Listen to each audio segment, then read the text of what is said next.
The views, information, and opinions expressed during the following program are solely those of the individuals involved and do not necessarily represent the views of Access Communications, its representatives, or its employees. Welcome to Planting Seeds, Philanthropy in Saskatchewan, a show where we aim to connect you to the donors and charities making an impact across the prairies. I'm your host, Victor Roman Morrow, from the South Sask Community Foundation. I hope you enjoy the show.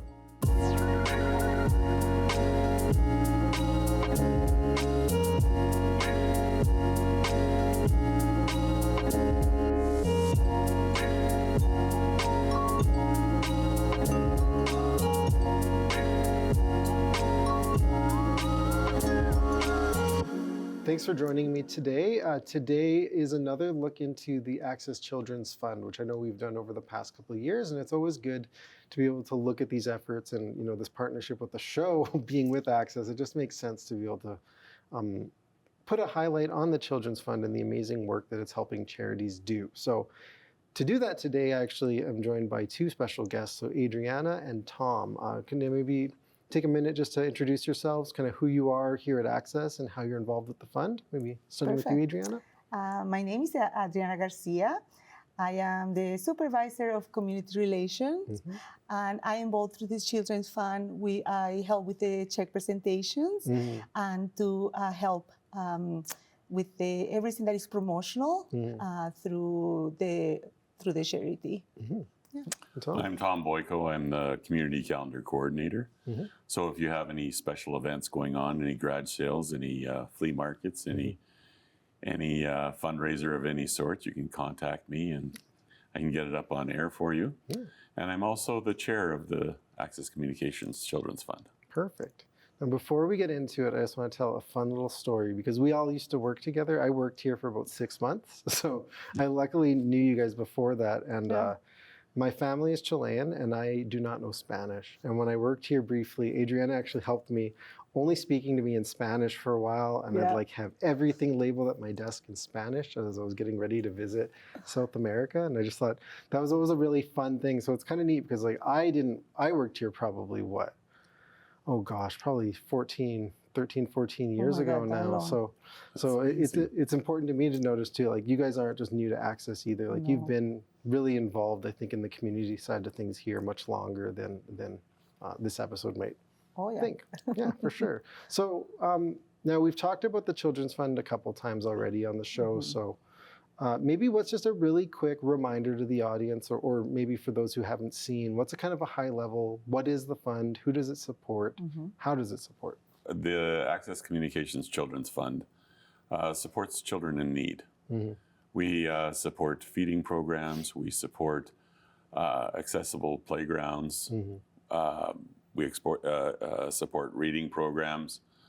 So, and we cover the whole province. So any community, any nonprofit community group in the communities that Access serves are eligible for our donations from the Children's Fund. That's great. And is there anything kind of notable this year? I think you'd mentioned that it had been a milestone year. I don't know if it was this year or last year or... No, this year, actually, the Children's Fund, through our TV Bingo, raised a milestone in raising funding for these organizations. So we could give away around, this year was 800,000. Year prior was over 600,000 that we gave away. That was due to COVID. And with everybody being stuck at home, we had a record number of players playing TV bingo. And that's the major fundraiser for the Children's Fund is TV bingo. So it's safe to say you had a couple kind of extra exceptional years just because everyone was trying to figure out what to do to have fun in their homes. Well, so there was extra people having fun with TV bingo, eh? And not only that a lot of the organizations that we would usually sponsor couldn't have their events that year. So the money just grew without a place to go. Oh, that makes sense. So people were still it just looking built to up give. higher and higher, and then we had to disperse that money over the past couple of years. Yeah, well, I remember I was on the other side. I would have been on the charity receiving side at that time. So as I've mentioned here, and I know you both know, I used to be the executive director for Big Brothers Big Sisters, and I know that they have received funds from the Children's Fund. So like to put on the other perspective too, I remember that year. I remember in March, and we were about to have a fundraiser, and suddenly we're like, oh, we can't. Yeah. And then we were looking to our fall fundraiser, which was our big one. And it was just months of being like, we don't know how it's going to happen, if it's going to happen, if we're going to lose money if we try to put it on, if it should be in person or virtual or both.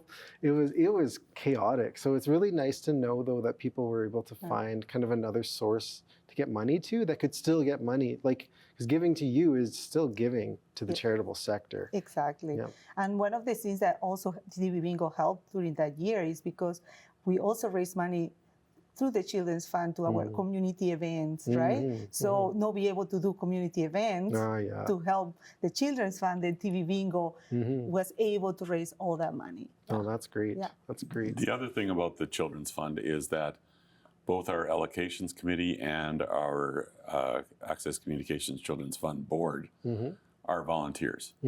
So absolutely no money goes to administration. It all goes back to community groups across the province. It truly is just a volunteer-driven initiative then just within Access. Yeah.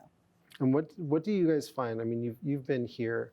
I don't know how many years both of you have lived or worked here, but you've obviously been here at least like 13, 14 years.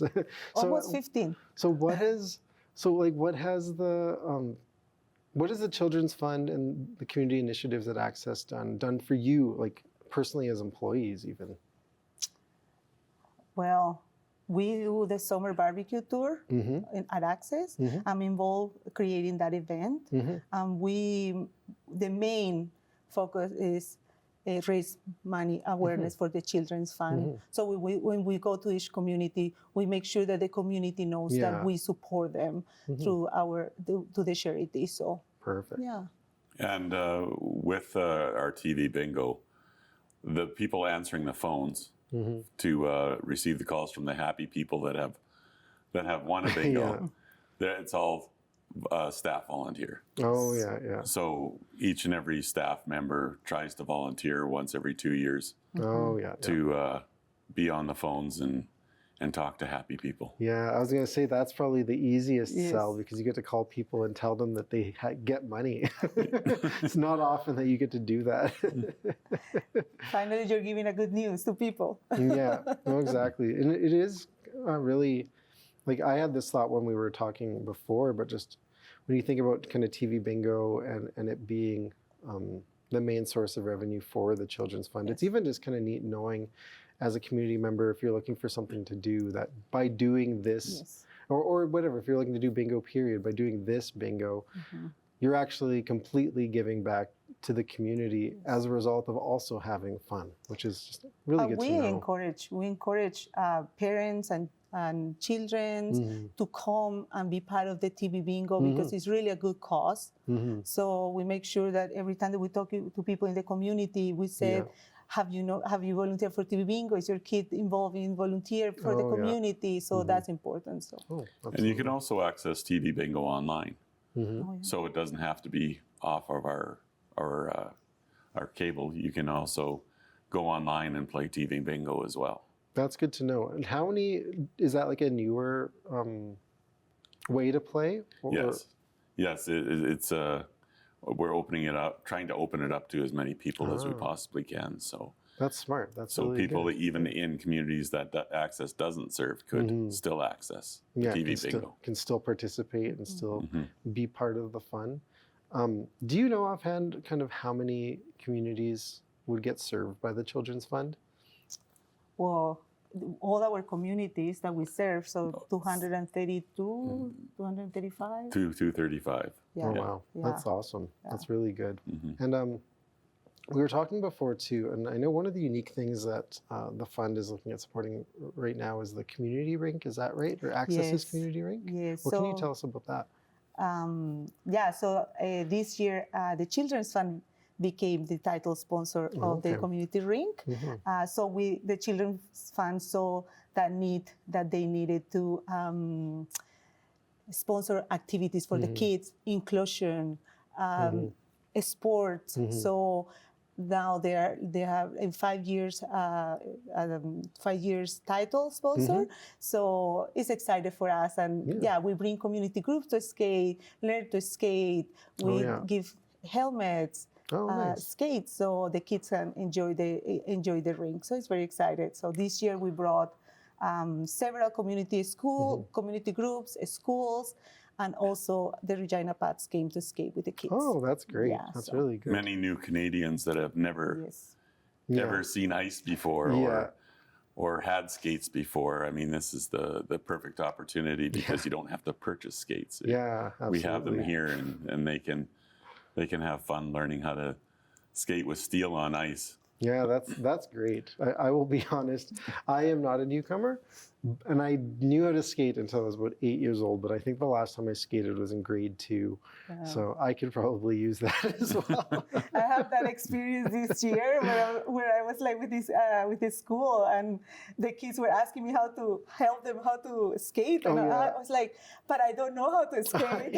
So I should learn. Yeah, actually, and even to that note, sorry, it's on topic, but even like my son, so I've got a 7-year-old, and I think he's put skates on once, or no, maybe 2 or 3 times in his life, but like he doesn't know to skate, and I can't teach him because I put mine on, and I was like, oh, I have no idea what I'm doing.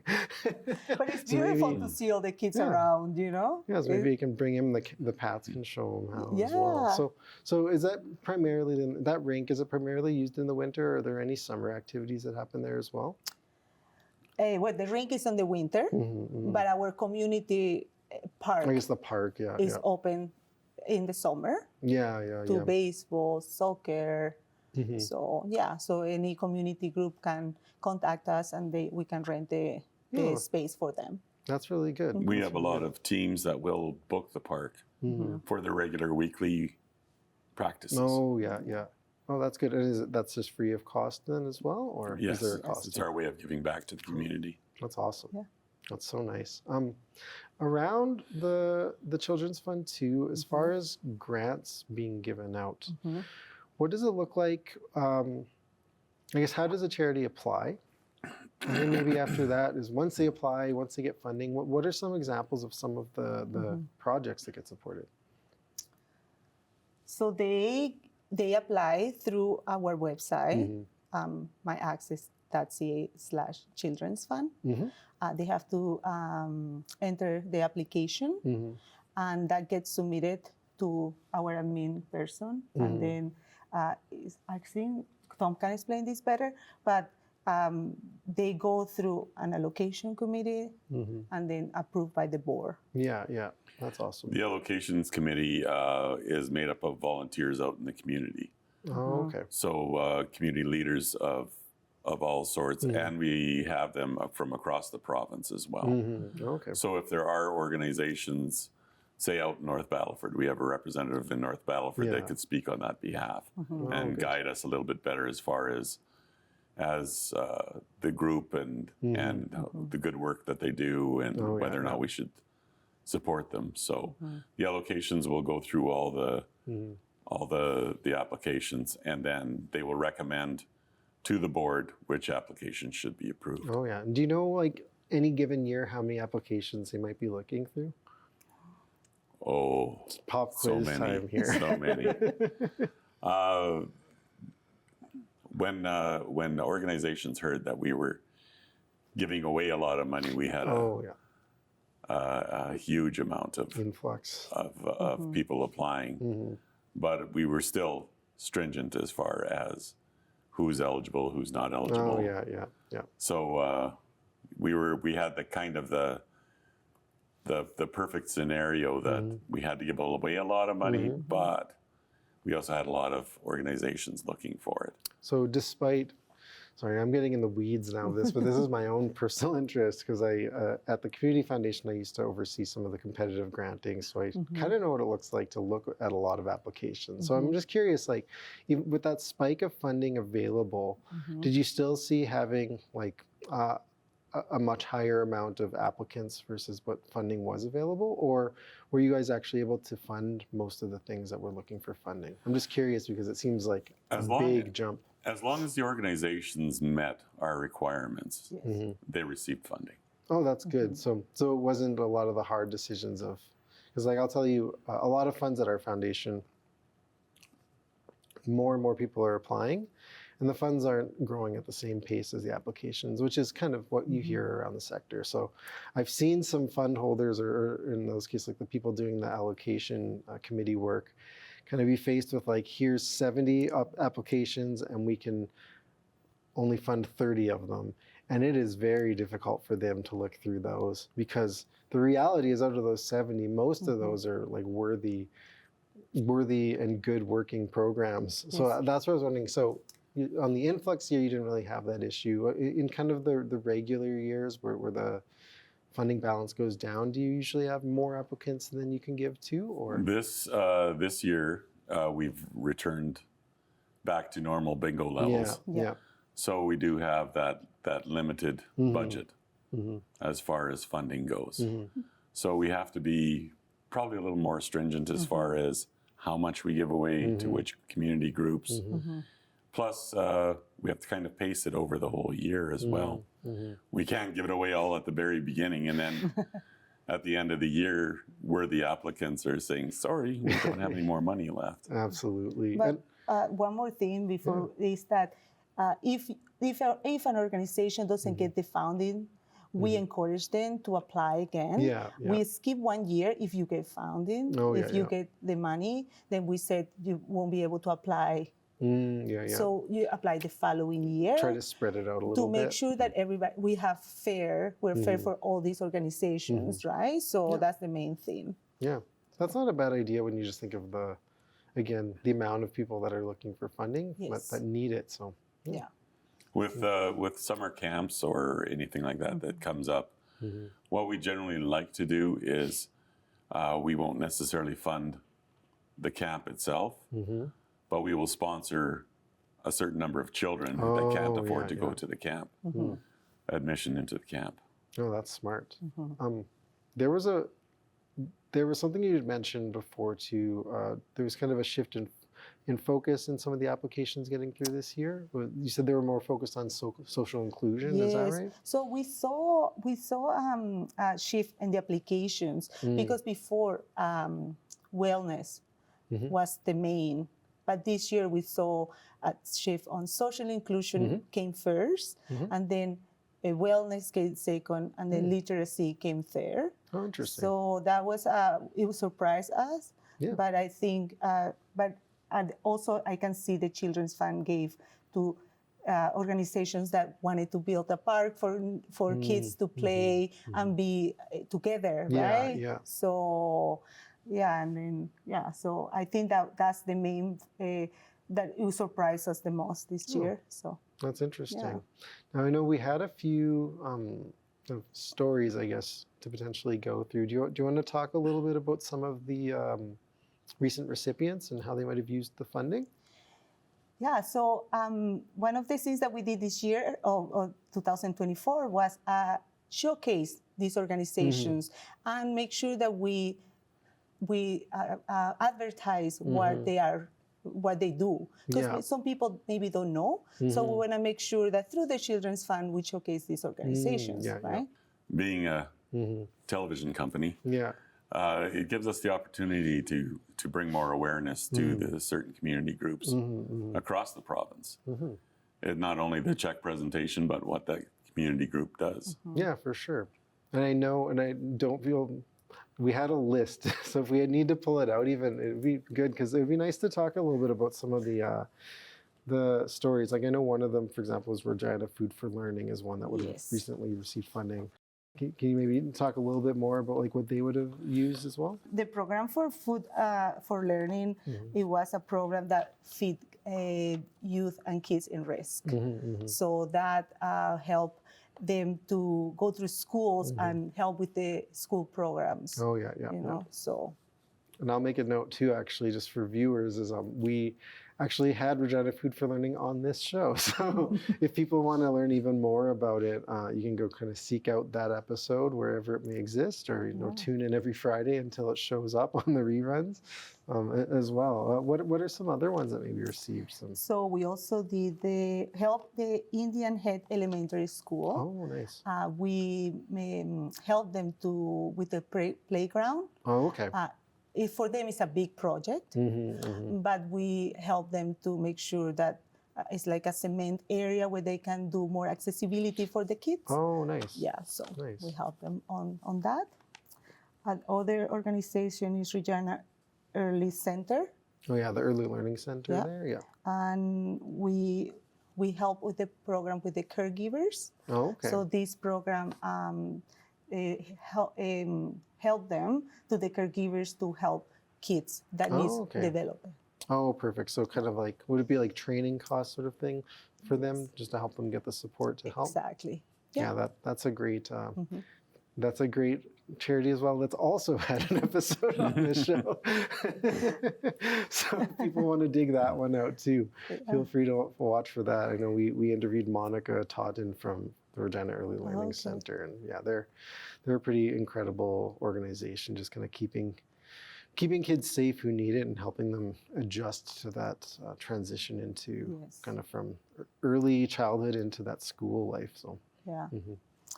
And then we have Walter Brown School, and also we help them with the playground facility. Like I said before, we notice more organizations want that activities for kids, making sure that they're playing together, so they're socializing. Yeah. So that's how we help them.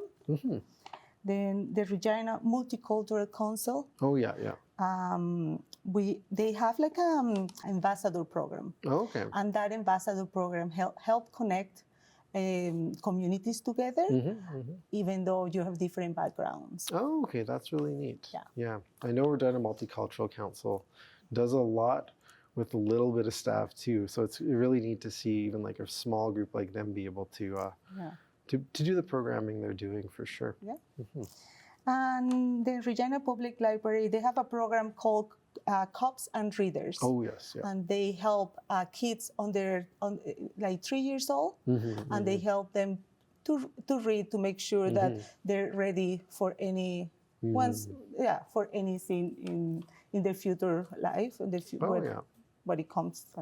Can it be a healthy connection to families from the police standpoint, and then also help kids kind of get their first step into literacy? Yes, right? And the SCEP Center, yes. SCEP Center, we help them to build their building for to make sure that they have a facility that is safe for kids. Oh yeah, for sure. And I know SCEP Center, they actually have. Oh, what is it? I don't know if they have a fund with our foundation, or it was the founders of the SCEP Center have a fund with our foundation. But just last week, actually, I was reading up a little bit about SCEP Center at work, and yeah, it's pretty cool how they, similar in ways, I guess, to the Regina Early Learning Center, help like young children really get a stable ground at such a young age, and again get ready until they're kind of ready to go into school and have the resources, skills needed at that point. So, yeah. And all our recipients are in our website. In My Access, that's the Children's Fund recipients. Oh, okay, perfect. So you can find everything and how we help them. If it's social inclusion or wellness, literacy. I will also say that if there's anyone from a charity or an organization watching, that's also a good place to look to see if this is the type of thing that might be right for their organization to apply to. Hey? Yes. Yes, that can be used to apply online. We have a form that you fill out in order to apply for the Children's Fund. It's a pretty easy process, isn't it, as far as the actual application? Hey? Yes. Yeah. Is it just as simple as that form, or what does an organization kind of have to include? They would have to include the budget for their program, and it has to be a specific program. It's can't be a general. Please fund us. Oh yeah. So and it have to be for kids and youth. Yeah. So. Yeah. So there's obviously criteria that goes Yes, into it, definitely. Yeah. but yeah, if you look there and you're kind of looking at the types of programs that are funded, it might be a good thing. And honestly, I just think from like the community aspect, it'd be great to go look at that list because Yes. for one, it's really neat to see just all the places that get touched through Access. Also keeping in mind that if you're a customer of Access, like this is what your funds are being used for. Like whether you're playing TV bingo or not, like this is what people's time and efforts and money is being used for, is really making sure the community is taken care of far beyond just getting this like phone and internet and Oh, yeah. and TV services, right? Yes, exactly. Yeah. The board meets 4 times a year, so there are deadlines to each quadrant as far as when you need to apply by. Oh yeah, So they have to be conscious of that. but there's four times per year then. 4 times per year. I don't imagine it's the same date every year, but what would be kind of date ranges when those deadlines are probably going to happen? I believe to start the year off, I think February is the deadline, and then again in May, and then towards August, I'm thinking, Okay. for September. And we have one last one in December. I think the deadline's in November for December. Oh, okay. Okay, that's great. Well, it's been awesome. We're going to start wrapping up here quick. It always goes super fast when we're talking about this stuff, but it's awesome to see just like so many of the amazing places that are getting supported. I know that that's just a tiny snippet of what is as well. So I really encourage people to go out, seek those stories, watch kind of the videos where you can and learn more about these organizations. But maybe just to start to send people off, can you just remind people how to get involved, I guess, and play TV bingo and be part of this difference? So, Play TV Bingo is every Saturday at 5 p.m. Yeah, you can, like I said before, you can buy your card in your local store. You just have to make sure that it's in the website where we sell them. And yeah, so it's at 5 p.m. and it's $14 per card. Awesome, Yeah. perfect. And the jackpots vary from month to month. There are some months that have special promotions going on, so the jackpots may be larger. Oh, okay. So it varies throughout the year, so you have to go online and see what's happening. Perfect. Well, I encourage you all to go online and go get your own tickets and let's all be part of this change together. Awesome. Thanks a lot for coming on today. Yeah, Thank you for Victor. inviting us. Thank you. Thanks for tuning in today. If you'd like to learn more about how you can make an impact in your own community through the South Sask Community Foundation, visit us online at yourlegacyforever.ca.